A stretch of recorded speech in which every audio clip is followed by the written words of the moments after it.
आज की कहानी जॉर्ज नाम के लड़के से शुरू होती है जो स्कूल की छुट्टियों में अपने घर आ रहा था। जॉर्ज को लेने मेड नोर्मा आई थी। इसी बीच जॉर्ज की नजर उसके हिलते हुए बदन पर पड़ती है। नोर्मा भी समझ गई थी कि जॉर्ज उसके नारियल देख रहा है, लेकिन फिर भी वो उसे रोकती नहीं। जॉर्ज का परिवार काफी अमीर था, जिस कारण उसके घर में काफी नौकर थे। घर आकर जॉर्ज अपनी माँ मारिया से मिलता है, लेकिन मारिया उसे गले लगाने से पहले पूछती है कि तुम्हारी पैंट पर ये सफेद सफेद क्या है। दरअसल रास्ते में नोर्मा के हिलते नारियल देखकर उसके गन्ने से सफेद रस निकल गया था। तभी जॉर्ज की मौसी उसकी पैंट साफ करते हुए कहने लगी कि नई नई जवानी में तो ये सब होता ही रहता है। अब जॉर्ज अपनी छोटी बहन लिली से मिलता है। दोनों बहन भाई में बहुत प्यार था। जॉर्ज को देखते ही लिली उसके साथ खेलने की जिद करने लगी, जिसके बाद वो जंगल में छुपन छपाई खेलने लगते हैं। यहाँ एक बार फिर उसकी मुलाकात नोर्मा से होती है, जो फल तोड़ने आई हुई थी। अचानक नोर्मा को जोर की लगती है और वो जॉर्ज के सामने ही हल्की होने लगी, जिसे देखकर जॉर्ज का मुंह खुले का खुला रह जाता है। कुछ देर बाद जॉर्ज लिली को ढूंढ रहा था, लेकिन ठोकर खाकर चोट खा बैठता है। तभी उसे किसी की गर्म आवाजें सुनाई देती है। जब वो थोड़ा आगे होकर देखता है तो उसे झाड़ियों में घर की नौकरानी मार्था दिखती है, जो किसी के गन्ने का स्वाद ले रही थी। मार्था जॉर्ज को देखकर मुस्कुराने लगती है और जॉर्ज ये सब देखकर वहाँ से भाग जाता है। रात को जब जॉर्ज सोने की तैयारी कर रहा था तो उसे फिर कोई आवाज सुनाई देती है। उसने जैसे ही दरवाजा खोला तो उसे नौकरानी शीला दिखती है, जो किसी के कमरे के बाहर घोड़ी बनी हुई थी। जॉर्ज समझ गया कि शीला को पीछे से कोई पेल रहा है।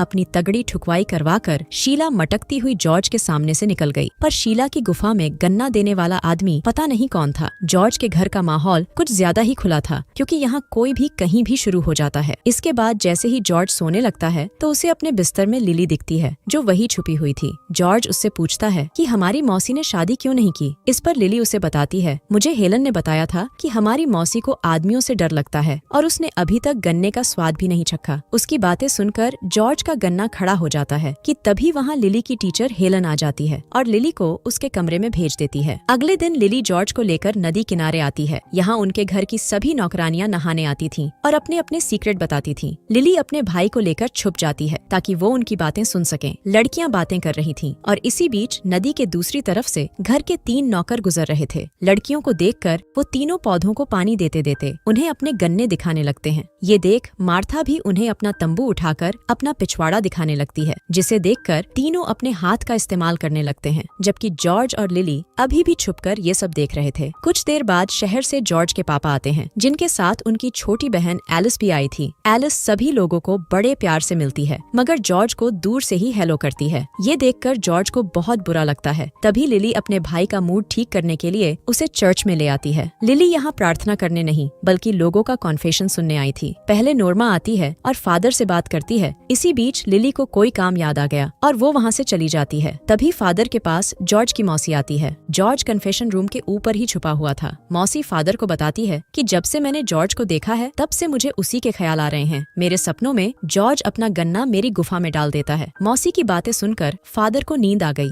जबकि जॉर्ज खुशी के मारे छत से नीचे गिर जाता है। जल्दी ही जॉर्ज की इस हरकत के बारे में उसके परिवार को बताया गया और उसके पिता के कहने पर मौसी के हाथों उसकी तशरीफ की अच्छी खासी पिटाई हो जाती है। जॉर्ज उन्हें रोकने की बहुत कोशिश करता है, लेकिन कोई फायदा नहीं होता। मार्था और लिली भी छुपकर उसकी धुलाई देख रही थीं। दिन में हुई पिटाई के कारण जॉर्ज के पिछवाड़े में बहुत दर्द हो रहा था। लिली उससे माफी मांगती है, क्योंकि उसी के कहने पर ही वो चर्च गया था। इसी बीच उसे फिर से बर्तन खड़कने की आवाज सुनाई दी। वो देखता है कि शीला को आज भी कोई पीछे से ठोक रहा है। इसी बीच जॉर्ज को पता चलता है कि शीला को देखने वाला वो अकेला नहीं है। उसके पीछे खड़ा फ्रैंक भी शीला को देखकर अपने हाथ का इस्तेमाल कर रहा था। तभी उसके पास मार्था आती है। जॉर्ज उससे पूछता है कि शीला को कौन बजा रहा है। मार्था कहती है कि ये हमारा सीक्रेट है, हम इस बारे में किसी को नहीं बताती। इतना कहकर वो चली जाती है, जबकि जॉर्ज ये सोचने लगा कि सभी लोग मजे कर रहे हैं, पता नहीं मेरी बारी कब आएगी। थोड़ी देर बाद वो फ्रैंक से मिलने जाता है ताकि घर में पेलन पिलाई का राज जान सके। उसे फ्रैंक तो नहीं मिलता, लेकिन फ्रैंक की एक किताब मिल जाती है, जिसमें जिस्मानी खेल खेलने के सभी तरीके बताए गए थे। अगले दिन जॉर्ज तबेले में छुपकर किताब पढ़ने लगा और तभी एक नौकर वहाँ आ जाता है। इसी बीच मार्था भी एक खिड़की में से मुर्गियों को दाना डालने लगी। अब नौकर पहले मार्था को खिड़की में फंसाता है और फिर बाहर जाकर उसकी गुफा में अपना गन्ना डाल देता है। मार्था दर्द से चिल्लाने लगी और उसकी चीखें सुनकर जॉर्ज उसकी मदद करने जाता है, लेकिन वो मना कर देती है, क्योंकि उसे भी अपनी खुदवाई करवाकर मजा आ रहा था। इसके बाद जॉर्ज किताब को अपनी बुआ एलिस की किताब से बदल देता है। कुछ देर बाद एलिस अपनी किताब पढ़ने लगती है, लेकिन उसमें वैसे वाली तस्वीरें देखकर वो घर के बाहर आकर छुपकर उसे पड़ने लगी। जॉर्ज भी उसे किताब पढ़ते हुए देख रहा था, जिसके बाद उसका गन्ना उसकी पतलून से बाहर निकल आता है। अब उसे शांत करने के लिए वो रसोई घर में आकर मार्था को दबोच लेता है। पहले तो मार्था उस पर गुस्सा करती है, लेकिन बाद में उसकी हालत पर तरस खाकर वो मान जाती है। अब वो गन्ना मार्था की गुफा में देने ही वाला था कि तभी वहाँ कोई आ जाता है और जॉर्ज को बीच में ही भागना पड़ता है। अब उसे नोर्मा का ख्याल आता है, जिसके बाद वो जल्दी जल्दी नोर्मा के पास जाकर उसे पीछे से पकड़ लेता है। पहले तो नोर्मा भी मना करती है, लेकिन फिर मान जाती है। अब जैसे ही जॉर्ज शुरू करने लगा, तभी बाहर डाकिया आ जाता है। बेचारे जॉर्ज को अब भी कुछ नहीं मिला था। डाकिया बताता है कि जर्मनी और फ्रांस में लड़ाई शुरू हो गई है, जिस कारण घर के सभी आदमियों को लड़ाई में जाना पड़ेगा। लड़ाई में जाने से पहले सभी लोग दबाकर पार्टी करते हैं और लड़कियों के खूब मजे लेते हैं, जिन्हें देखकर जॉर्ज उदास होने लगा। सुबह होते ही घर के सभी आदमी चले जाते हैं। उनके जाते ही जॉर्ज मार्था के पास आता है और उसकी तगड़ी ठुकाई करता है। अगले दिन नदी किनारे एक नौकरानी नहा रही थी, तभी जॉर्ज उसके पास आता है और उसकी दोनों गुफाओं के खूब मजे लेता है। घर में अकेला आदमी होने के कारण कोई भी उसे मना नहीं करती। अब रात को जॉर्ज अपनी मौसी के कमरे में पहुंच जाता है। मौसी उससे बचने की कोशिश करती है, लेकिन जॉर्ज उसे अपनी मीठी मीठी बातों से मना ही लेता है, जिसके बाद वो मौसी की गुफा की पहली बार खुदाई करता है। शीला को रोज अपनी गुफा में गन्ना लेने की आदत थी, इसलिए आज वो जॉर्ज के पास चाय लेकर आ जाती है। जैसे ही वो वहाँ से जाने लगी तो जॉर्ज उसके पीछे अपना गन्ना घुसा देता है। दूसरे दिन जॉर्ज तबेले में आता है। यहाँ उसकी बुआ घोड़े की सफाई कर रही थी। जॉर्ज उसकी गुफा का भी स्वाद लेना चाहता था। वो धीरे धीरे कर उसके कपड़े उतारने लगा, जिससे बुआ भी गर्म हो जाती है और जॉर्ज के गन्ने पर बैठ जाती है। इसके बाद तो जॉर्ज के कमरे के बाहर लड़कियों की लाइन लगने लगी थी। कभी कभी तो उसके पास एक से ज्यादा लड़कियां अपनी खुदवाई करवाने आ जाती थीं। अब तो जॉर्ज की रातें रंगीन होने लगी थीं, क्योंकि सभी लड़कियां बिना बुलाए ही उसका गन्ना लेने को तैयार थीं। पहले वो लड़कियों के पीछे भागता था और अब लड़कियां उसके पीछे पागल हो रही थीं। एक दिन एलिस जॉर्ज को बताती है कि मैं माँ बनने वाली हूँ, जिसे सुनकर जॉर्ज के होश उड़ जाते हैं। दूसरी तरफ लड़ाई भी खत्म हो चुकी थी और सभी आदमी घर वापस लौट आते हैं। जॉर्ज अभी सोच ही रहा था कि एलिस का क्या किया जाए कि तभी मार्था जॉर्ज से मिलने आती है। वो भी बताती है कि मैं माँ बनने वाली हूँ। उसके जाते ही उसकी मौसी आती है और वो भी माँ बनने वाली थी। जॉर्ज समझ गया था कि अगर मैंने जल्दी कोई हल नहीं किया तो मेरी माँ को सब पता चल जाएगा और फिर वो मेरे अंडे फोड़ डालेगी। जॉर्ज कुछ सोचकर मार्था से लाल नेल पॉलिश मंगवाता है। इसके बाद वो नेल पॉलिश एलिस की चादर पर लगाकर उसे समझाता है कि आज रात तुम कैसे भी करके अपने मंगेतर के साथ प्यार करो और उसे ये लाल दाग दिखा दो। एलिस के पूछने पर जॉर्ज उसे बताता है कि इसे देखकर उसे लगेगा कि तुम्हारी गुफा की सील पहली बार उसी ने खोली है। इसके बाद वो अपनी मौसी के पास जाता है। वो मौसी को समझाता है कि आप फ्रैंक से शादी कर लो, वो आपसे बहुत प्यार करता है। मौसी उसकी बात मान लेती है, क्योंकि उसे भी फ्रैंक अच्छा लगता था। इसके बाद वो मार्था के पास जाकर उससे शादी करने की बात करता है, लेकिन मार्था ने किसी और से शादी करने का इरादा बना रखा था। तीनों लड़कियों की एक ही दिन में शादी हो गई और उनके पतियों को जरा भी पता नहीं चलता कि उनके पीछे जॉर्ज ने सबको दबाकर पेल दिया। आज सभी की अपने अपने पति के साथ पहली रात थी और ये देख शीला जॉर्ज के पास आती है, क्योंकि उसकी गुफा में बहुत आग लगी हुई थी। जॉर्ज उसे मना नहीं करता और पूरी रात दबाकर उसकी खुदाई करता है। कुछ दिनों बाद जॉर्ज की छुट्टियां खत्म हो जाती हैं, जिस कारण वो वापस जाने की तैयारी कर रहा था। मगर तभी शीला उसे बताती है कि मैं भी माँ बनने वाली हूँ। ये सुनकर जॉर्ज उससे कहता है कि तुम घबराओ मत, मैं तुम्हारे लिए भी जल्दी ही किसी को ढूंढ लूंगा। लेकिन शीला उससे कहती है कि इसकी कोई जरूरत नहीं, मुझे तो इस घर के कई आदमियों ने ठोका है, मुझे जो भी अच्छा लगा मैं उसी पर इल्जाम लगा दूंगी। इसके बाद जॉर्ज खुशी खुशी अपने स्कूल की तरफ चल पड़ता है और इसी के साथ इस कहानी का यही अंत हो जाता है।